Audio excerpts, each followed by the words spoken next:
Hey everybody, welcome back. I wanted to do a video today about significant history events in my lifetime that I have vivid memories of. Most of these made national news, some of them didn't. Some of them were just local in the areas that I grew up in, and some of them were just, I would consider movies, music videos, news, sports.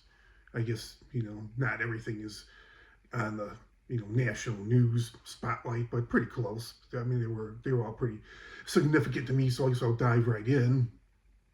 9/11, which obviously led to two wars, it still affect us to this day. I don't really. I think we all know, even people that weren't alive during that time. Those of you that weren't alive, pretty sure you already know all about that, so I won't really get into that. And I am very thankful. It was just a terrible thing, but I'm just thankful that I didn't see that. I slept really late. I was working really late that night. I was really tired.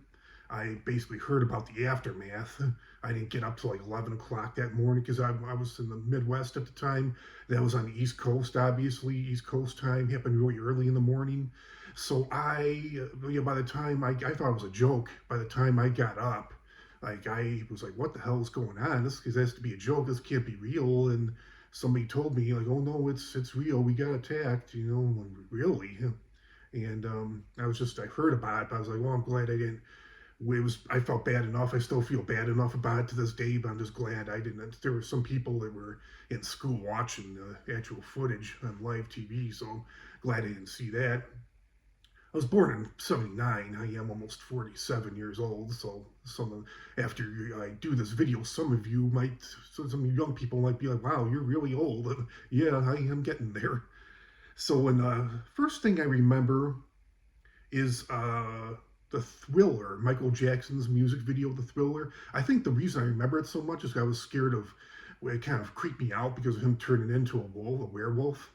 And I was kind of scared of werewolves when I was a kid. So it was all the way back in 1980. That was like in 1982, it got released on MTV, and I was only 3, and I still remember that. That's like one of the earliest events I remember from my lifetime, and obviously all the early 90s, all the allegations against Michael Jackson, and then obviously him passing in 2009. And then my next vivid memory is, we're going sports here. I'm from Chicago, and my Chicago Bears back in '86 they won the Super Bowl. And then just 2 days later, we got invited to the White House, but actually they didn't get invited to. They ended up not going. Obama, when he was in, he invited them to the White House like 25 years later. I think it was in 2011 or something like that. 25th anniversary of their Super Bowl, '86 Super Bowl.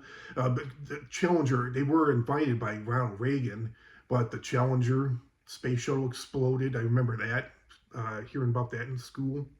That happened. We weren't watching it live, but I did see the footage when I got home. I'm kind of glad I didn't see that live. Um, yeah, it happened like 2 days after the Bears won the Super Bowl, so that's why they ended up getting delayed like 25 years. Reagan never made space for them to come back after that Challenger exploded. So Obama ended up doing it like 25 years later, which is pretty nice.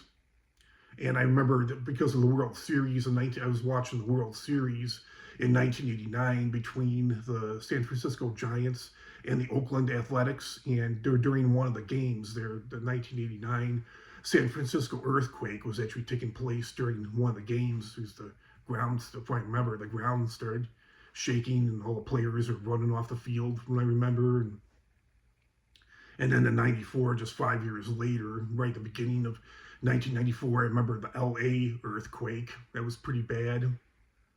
And when I was in 5th grade, I think it was a short-lived war over the summer of 1990 until like February or March of 1991, the Gulf War.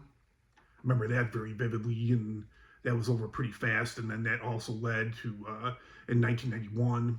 I remember in 6th grade, that was like, for me, that was the end of the Soviet Union, the end of the Cold War, which led to the dissolving of the Soviet Union. And right before school started, when I was in 5th grade, there was near me.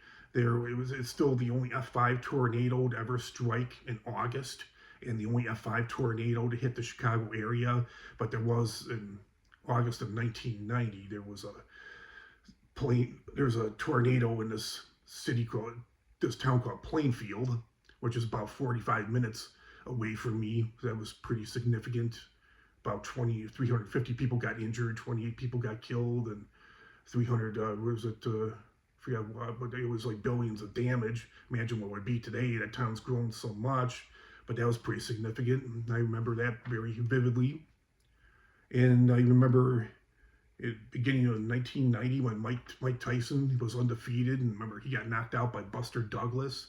That was the first time he ever got knocked out. I couldn't believe my eyes when I saw that. And then I remember over the summer of 1991, Jeffrey Dahmer, when he went on that killing spree. And I remember him getting caught, and then the trial, him getting sentenced to prison. And then I remember him just to get sentenced to prison in 92. The trial was over pretty quickly. I mean, he admitted to it, and the evidence was pretty clear cut against him, and he came clean when he got caught. And then I do remember him, and towards the end of 94, getting killed in prison by another inmate. And 1991, I remember Magic Johnson getting diagnosed with HIV, becoming HIV positive. And it was nice they still let him play in he retired, but that year, the 91-92 season, he still played in the All-Star game, and he still played, which brings me to my next sports memory. I can never forget the 92 Dream Team, and he played on that team. And then I remember Michael Jordan retiring for the first time in 1993. That was a pretty big shock. And his father had gotten murdered also that summer, which I think he said that had nothing to do with it. I think he just didn't want to admit it. I think that did have something to do with it, because I know his father wanted him to retire after they won the first championship in 91. I think he had like too much on his plate at that time, just needed a break from everything. And obviously I remember him returning in 95, and being a big Bulls fan, Michael Jordan fan, obviously I remember their 6 championships, especially the first one. And what was more exciting to me about the first one, I was happy for them. They won the first champion. That was right before Magic Johnson got diagnosed with HIV, but they played the Lakers in the finals that year. That was Magic Johnson's last basketball, well before the 92 Olympics and the 92 All-Star game. And he also he came back and played one more season, 95, 96, but at that point he was over the hill. He wasn't the same player. He put on some weight. And but what was more exciting to me about that first championship, we had lost to the Bad Boys. We had lost to the Detroit Pistons 3 years in a row, and finally the fourth time was a charm. We beat them, and not only beat them, but we swept them 4 games straight. And then they ended up, I couldn't congratulate, they were sore losers. I couldn't congratulate the Bulls. They just walked off the court, without congratulating them or shaking hands or anything like that. Not all of them, but most of them walked off, led by Bill Laimbeer, of course, and Isaiah Thomas, and followed. It was Laimbeer's idea, but Isaiah Thomas just kind of went along with it, and a lot of people looked down on him because he was the leader of the team, and it was never been really confirmed or not. A lot of people didn't want him on the Dream Team, but it's really been speculated over the years, 35 years later, that's the main reason that he was left off the Dream Team, because of walking off on the Bulls in disgrace like that. And then I do remember there was the question when Michael Jordan came back, the first full season, 95, 96 season, that was the question. I remember even during the preseason, they were talking about, it looks like the Bulls have their best team ever. And that was when they got Dennis Rodman, the former bad boy, and did a lot of good defense, rebounding, and provided some offense for them. They won.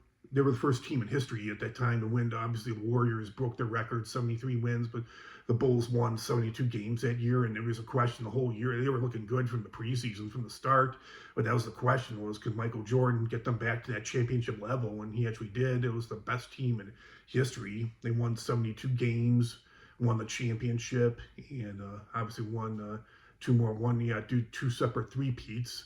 I oftentimes wonder what would have happened if he hadn't retired the first time. Could they have won 8 in a row? Who knows? And then that serial killer from Chicago, John Wayne Gacy, in spring of 94, I remember him getting executed. And then not too long after that, over the beginning of the summer of 94, it actually happened during the 94 NBA Finals got interrupted between the Houston Rockets and New York Knicks. Glad the Bulls weren't playing. I would have been really upset if the Bulls are playing and my game got interrupted. But yeah, I remember the whole O.J. Simpson murder case, the trial, and him getting acquitted a year later in '95. And I remember seeing that chase. I forget what I was watching. I mean, it was all over the news. But yeah, I do remember seeing that chase live on TV. And then 1991, Rodney King got beaten up by those police officers during a traffic stop. And then they got acquitted. The trial came up and everything was beginning in 92, and the cops all got acquitted on that, didn't get charged. And then that led to the bad LA riots in 92 over that trial. And then not too long after that, I remember that my favorite comedian of all time, Sam Kinison, got killed by a drunk driver. In '95, I remember the Oklahoma City bombing by Timothy McVeigh. And then '94, John Candy dying. I was a pretty big John Candy fan. And at the end of '94, I can never forget that Susan Smith case. She was that woman that claimed she got carjacked with her two kids in the car, and the carjacker took off with her two kids. It went on after a week as she confessed. I think the big giveaway is that they did a lie detector test. She actually drowned her two kids in a river and kept them strapped in the car. But she confessed that she did it. I guess they did a lie detector test on her. They were suspicious from the start. She had something to do with it. I guess one of the questions they asked her was, do you know where your children are at? And she said no. And they determined that that was a lie. And I think after that, her demeanor, I think her husband was suspicious of her because they were going to go down to the police department and make a police report on it.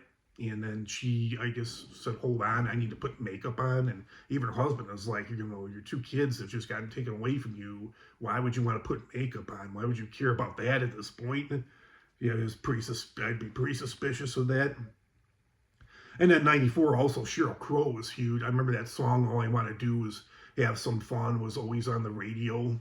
And no matter what, every time I turned on the radio, that song was always on some station, one or another. And then in the '92, an affair that went and get national news. It was an affair that went terribly wrong with Amy Fisher and Joey Buttafuoco. That case, made national news. It was just an affair that went terribly wrong, where Amy Fisher she lived, and Amy Fisher ended up shooting the guy she was having an affair with, Joey Buttafuoco. She was just under the impression that she was a terrible wife. His wife, and she ended up shooting her in the face, and she lived, but she was permanently disfigured from that.